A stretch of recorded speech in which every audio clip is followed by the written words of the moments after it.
नमस्कार। मैं doctor N C Punia, director neuro care hospital Vidyadhar Nagar Jaipur. आज मैं आप सभी से एक बहुत ही कॉमन प्रॉब्लम सर दर्द, हेडेक, इसके बारे में चर्चा करने जा रहा हूँ। होता है कि हेडेक है क्या, आखिरकार हेडेक का मतलब क्या है। हेडेक मीन्स सर में दर्द।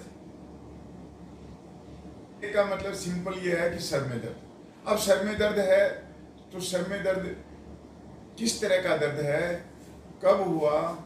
आज पहली बार हुआ या रोज होता रहता है, या किसी कोई पर्टिकुलर जगह में हो रहा है, पूरे सर में हो रहा है,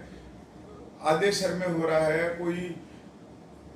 हर तरह से उसको पहचाने कि ये किस तरह से हुआ, कब कोई लग तो नहीं गई, उठे तभी हुआ, या मैं थक गया इसलिए हुआ, या मैंने अभी कुछ खाना खाया था, खाना खाने के बाद में मेरे को होने लगा, या मेरे को कोई इस तरह का प्रॉब्लम, यूजुअली मैं ये कोई पर्टिकुलर चीज़ जैसे कोई कॉफ़ी पीता हूँ तो, या कोई चॉकलेट खाता हूँ तो तब होता है, या मैं कोई विशेष तरह के, जैसे कोई कुछ लोग कहते हैं भाई मैं मार्केट जाता हूँ, मैं भीड़ में होता हूँ, मतलब कोई इन्वायरमेंटल फैक्टर्स, ये कोई अपने डाइटरी फैक्टर्स, कोई किसी भी तरह के कोई एलर्जिक फिनोमिना, मतलब अपने को ये पहचानना है कि हमारे सर दर्द के ट्रिगरिंग पॉइंट क्या है। इनको ट्रिगरिंग पॉइंट मतलब उसको उत्तेजित करने वाले पॉइंट्स हम लोग जाने, और तो अपने को ये समझ में आएगा कि ये हेडेक किस तरह का है। प्राइमरी हेडेक का मतलब ये होता है कि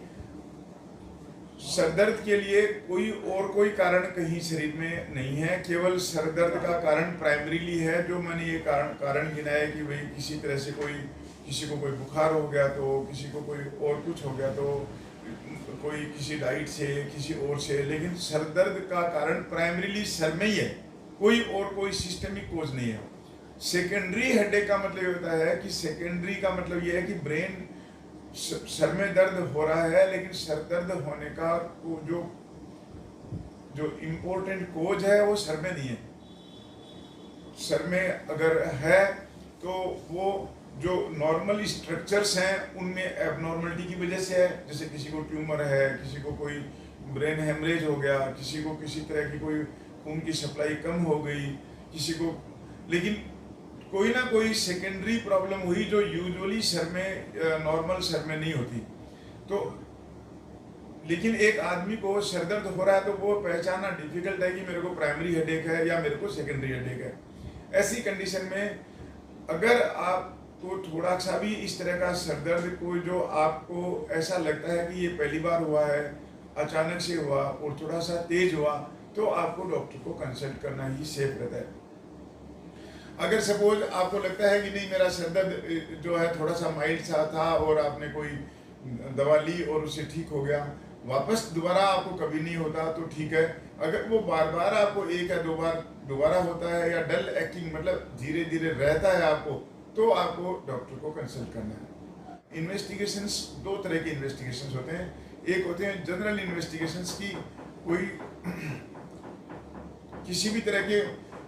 जो कोज हैं उनको आइडेंटिफाई करने के लिए, जैसे आपको कोई डायबिटीज़ तो नहीं है, आपको ब्लड प्रेशर तो नहीं है, आपको कोई मेटाबॉलिक प्रॉब्लम्स तो नहीं है, कोई विटामिन डेफिशिएंसी तो नहीं है,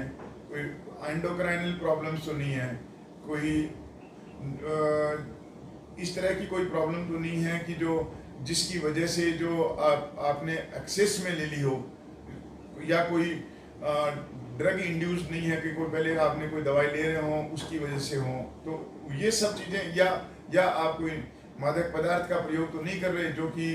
आपको लगता है कि वो तो सब नॉर्मल है, वो तो सभी करते हैं, और हकीकत में वही आपकी प्रॉब्लम का। जैसे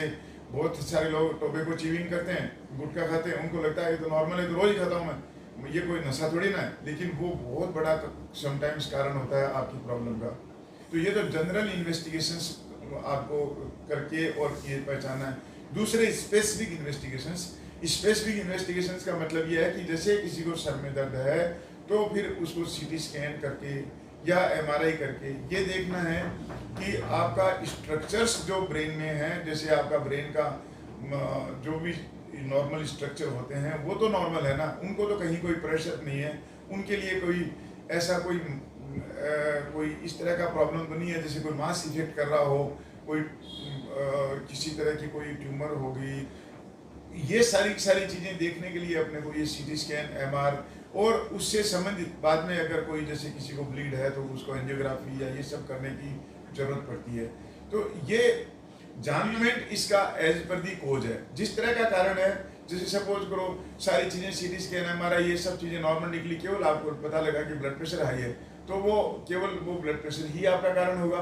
पता लगा कि जिस भी कारण से जो भी इन सारे इन्वेस्टिगेशंस में पॉसिबल रीजन होगा उसको ट्रीट करना ही उसका ट्रीटमेंट हो जाता है। इस वजह से अर्ली डायग्नोसिस ही ट्रीटमेंट के लिए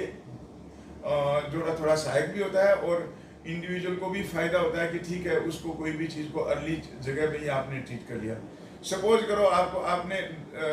रेगुलरली कोई दर्द के लिए दवाइयाँ खाते गए, जिस कारण से दर्द हो रहा था वो तो अपना धीरे धीरे ग्रेजुअली अपनी साइज को बढ़ाता रहेगा, क्योंकि वो जब तक प्रॉब्लम का ये रहता है कि प्रॉब्लम को जब तक आपने नहीं एड्रेस करा तब तक वो तो अपनी रुकनी नहीं है। तो बेहतर यही होता है कि किसी भी तरह से अपन जब भी कोई प्रॉब्लम है तो उसको अर्ली स्टेज, इनिशियल स्टेज में अगर अपन उसको आइडेंटिफाई करके उसको ट्रीट करेंगे तो उसके रिजल्ट्स और उसकी रिकवरी और सारी की सारी प्रोग्नोसिस बेटर होती है। इस वजह से ये हेडेक को अपन कहें कि साहब कोई खास बात नहीं है, इसके लिए दवाइयाँ लेनी है, उसके लिए जरूरी है कि हम पहले सारी चीज़ें रूल आउट कर लें। इसको हम लोग कहते हैं कि एक्सक्लूजन ऑफ द कोजेज। सारे कारणों को आपने एक्सक्लूड कर लिया तो इसका मतलब जो हेडेक है वो आपको ज़्यादा परेशान करने वाला नहीं है। उसको आप कोई दर्द वर्द की गोली लेते रहेंगे, छोटा मोटा मैनेजमेंट करते रहेंगे, इससे ठीक रहेंगे। लेकिन बिफोर मैनेजिंग दी इन सारी चीज़ों को आपको पहले ये डिसाइड कर लेना है कि मैं किसी तरह की रिस्क वाली चीज़ में तो नहीं। ठीक है, बहुत अच्छा, नमस्कार।